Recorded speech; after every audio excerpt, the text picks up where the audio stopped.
Hi everyone, Stepan here. In today's video we are going to go over the Lucena position.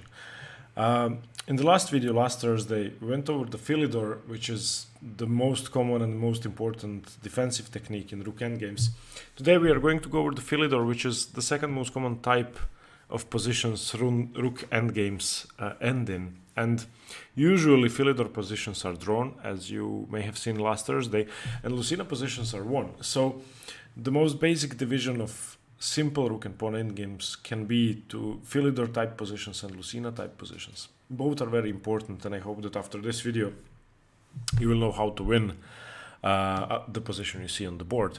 I've talked about this several times before, but I wanted to make a separate video nevertheless before moving to more complex Rook and Pawn endgames, because there are still people who mess this up, and I've seen people who don't know how to win this. So I hope after this you will be able to win this blindfolded. We are going to look at what happens with h-pawns as well, which is something people don't talk about too often. There is a way to win an h-pawn Lucena position. It's very specific though, so we are going to go over that at the end of the video. And we are going to try to see whether there's a difference between queen, king, bishop, and knight pawns. Okay, so what you see in front of you on the screen is the most basic Lucena position. What's a Lucena position? Where, well, one side has a rook and pawn, so a material advantage of one pawn, and the side that has the pawn has a better king. So if you compare that to the Philidor position, where the king is behind the pawn, or the pawn hadn't advanced to the 7th rank yet, white has an advantage. The advantage is that he controls the queening square. In the Philidor position, black will be controlling the queening square, thus making it impossible to win. Here, since white already controls e8 in this case, because he has the e-pawn, simply moving his king away and queening the pawn would win the game, so that's what he has to do. That's not easy though. Let's say white tries to queen his pawn by moving the king around. If white plays king to d1, the problem is that black can just check, and there is nowhere to hide. If you move far away from the pawn, then, well, black wins the pawn. If you just keep moving close to the pawn, then, well, it's a draw. So you have to do something different. So the way to increase your advantage in all Rook endgames and in all endgames is to make your opponent's king worse. So the first thing you have to do in Lucena is try to cut off the black king for one file further. So in this case, the correct move is Rook to G2 check. We're going to see some more examples. But basically, you're forcing the black king away. I'm going to show you a very common mistake people make, and that's trying to stay close to the pawn, which seems better visually, playing king to f6 in this case. But that just loses on the spot, because white can now play the move king to f8. And if black tries to check, we simply hide with the pawn and queen and promote. So king to f6 is not an option. So by checking, you're forcing the black king farther away. King h6 and king h7 doesn't really matter. They're basically the same move. King to h7. And now there are different ways to win this position, but I'm going to show you a way that always works, and that way you will achieve something that strong players have during games, which gives them a huge advantage over us, well, weak players, and that's they don't have to calculate, they know things. So in this position, we are going to be applying a technique that's very well known, which you can remember and then use in any Lucena position without having to calculate anything, and that's building the bridge, or building a bridge. Building a bridge means lifting your rook up to the 4th rank to be able to hide from the checks. So if you remember the starting position, when we try to go out with our king, then rook to d1 simply makes that impossible to do. Now if we could play rook to d6 in this position, then we would win. Yeah, that would be simple. So that's what we are trying to do. So we check first, the king moves away, and then we build a bridge with rook to g4. This may seem like a redundant move if you don't know the technique, but you're going to see what happens. So in this position, black doesn't have a good move. He cannot approach closer with his king. He cannot check you because your king hasn't ventured out yet. His best move is to simply wait for your king to try and go out, either on the d file or on the f file. If he tries checking you, then this is an even simpler win. You can just play king to f7, and if he tries king to a7, eventually you're going to queen the pawn. So this is even less resistant. So let's say black tries to play as best as possible. Let's say rook to b1. Now in this position, we are going to try to go out. So let's say king to f7 or king to, well, okay, let's try to be a slightly more resistant. Let's say rook to f1 instead of rook to b1. This is slightly better because after rook to b1, king to f7, white would actually be threatening checkmate. So this is better. And now we go out. King to d2, king to d7, I'm sorry. And when black tries to check you, so rook to d1 check, we try to, well, escape the checks. Rook to e1 check, we try to escape the checks again, we go king to f6. Remember, if we go king to f5 in this position, then black of course wins the pawn, so we have to be slightly more patient. So king to f6, he checks us again, we hide from the checks again, but in this position we can now go king to e5 and there are no more checks. If he checks us now, we have built a bridge, we are going to cover with rook to e4, and mission accomplished, we have won the game. So let's go over that again. So rook to g2 check, let's have a look at another example. Let's say king to h6, rook to g4. If he tries to go king to h5, then you simply go king to rook to e4, it doesn't really matter. This is easily winning because the king is far away. So king to h6 and king to h7 make no real difference. So let's say in this position he again plays rook to f1.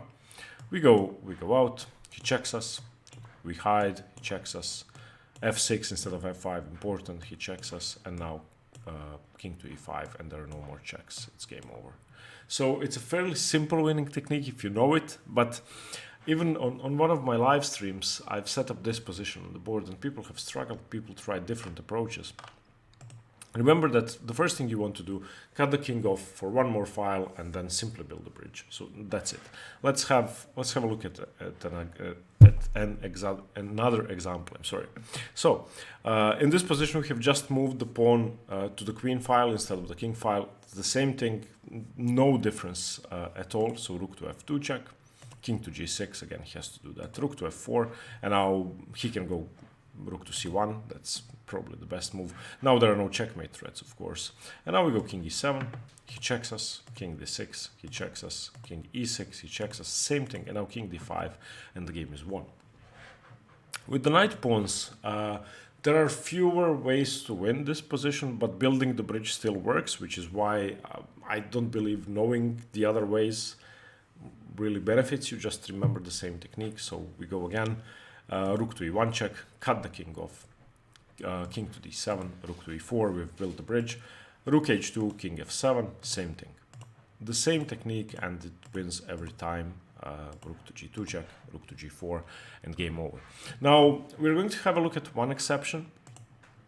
So what if black puts his rook on the 4th rank and well, makes it very hard or impossible to build a bridge?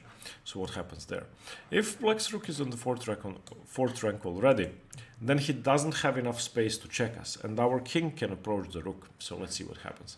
Again, we start with rook to e1 check, king to f7. The same goes, by the way, if the rook is on the 5th or the 6th rank. If it's on the 3rd rank or the 2nd rank, then of course we build a bridge on the 4th rank. So king to d7. And if he checks us now, we don't have to hide. After king c6, we simply attack the rook, and it doesn't have enough scope to keep checking us and between the pawn. So rook c4 check, that's fine. But now after king d6, if they check us with rook to d4, we go king to c5, and again queen, our pawn. There is no way for black to defend. Okay, now h pawns are slightly more complicated. The normal Lucena position, where the black king is one file apart from yours, is a draw. Why? Well, if you try rook to c2 check, then simply king to b6, and there's nothing we can do. If you try king b8, we can even get checkmated. Okay, so be slightly careful. In this case, rook to g8, we have to hide, trade the pawns, and the position, trade the rooks, and the position is a draw. But if we try, let's say after rook to c2 check, if he goes king d7, it's still a draw. King to b7, rook to b1 check, king to a8, there's nothing we can do. There is one exception though, which I'm going to show you. The Lucena position, well, this is not the real Lucena position, really, but we have to know it. So if your pawn is on the 7th rank, your king is on the 8th rank on the queening square, and you have the Lucena position, it's winning if the black king is 4 files apart from yours. So with the A pawn, if the king is on f7 or f6 or f8, the position is winning. If you have the H pawn on h7 and the black king is on c7, then it's winning as well. We're going to see how. So, rook to c2 is the move we've played. The king was cut off. What we do is we do this. Okay, this may seem like a complicated maneuver, but trust me, I've heard of people agreeing to a draw in this position. I've never seen it myself, but I believe that, well, many strong players could mess it up. Okay, so what we do is rook c2, rook c8, rook b8, and we want to get our king outside. Let's see how. So rook c2, king e7, he approaches. Rook c8, king d7, he approaches again. Rook b8, and now, well, he has to move the rook. Otherwise, if we trade rooks, it's a simple win. Let's say rook to h1, it doesn't really matter. And now king to b7. And this may seem like a counterintuitive way to win, but it wins by force. Rook to b1 check, we go king to a6. If he tries to check us again, we go king to b6, and there is nothing he can do to stop us from queening. If he checks us again, we go king c5. The rook is defended by the pawn. The pawn queens on the next move. Now, let's see why wouldn't it work with the king cut off 3 files apart. Well, if we now try rook to c2, then black can simply play rook to d7, and that's over. You can't go rook to c8. It's just a draw. So what have we done? Let's look at the simplest position first, the basic position. Let me go over that once again. So we check first, get the king 1 file further apart if possible. We build the bridge. Black has no moves. He waits for us. We go outside. He checks us. We go outside. He checks us.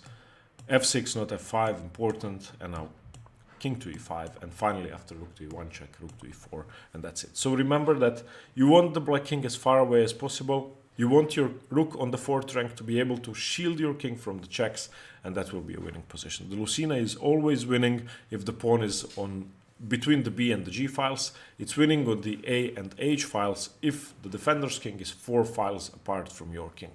Okay, if you have any questions, please leave them in the comments. See you next Thursday for another endgame lesson, and see you tomorrow for the middle game lesson. Thanks very much for watching. Bye bye.